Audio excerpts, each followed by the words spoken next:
संतांचं नाम जरी मुखात घेतलं तरी आपले दोष निघून जातात. तुकाराम तुकाराम नाम घेता कापे नाम. प्रत्येक संतांच्या नामामध्ये एक वेगळी ताकद आहे. ज्ञानोबरायांच्या नावामध्ये ताकद आहे, मुक्ताबाईंच्या नावामध्ये.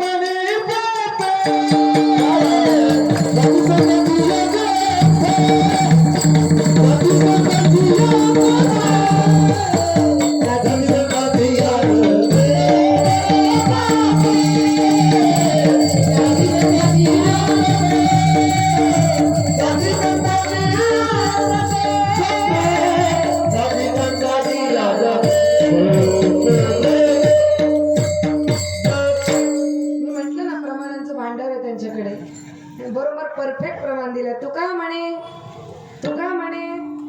हा बरोबर. पापे जाती संतांची जपे. संतांचं नाव मुखात घ्या. एक वेळ तुम्ही देवाचं नाव घेतलं नाही तरी चालेल, पण संतांचं नाव अवश्य घ्या. देवाचं नाव घेतलं तर देवच प्रसन्न होईल. देवाचं नाव घेतलं तर देवच प्रसन्न होईल. पण संतांचं नाव घेतलं ना तर संतही प्रसन्न होतील आणि देवही प्रसन्न होईल. दोन्ही गोष्टी एकत्र प्रसन्न होतील. आणि म्हणून माझे नामदेव महाराज म्हणतात, ब्रह्मादिक त्यांचे ब्रह्मा आदी देव इंद्र चंद्र महेंद्रादी देव सुद्धा साधूची संतांची सेवा करण्याकरता, त्यांची पायधुळी चाखण्याकरता, मिळवण्याकरता, त्यांचे पाय वंदन करण्याकरता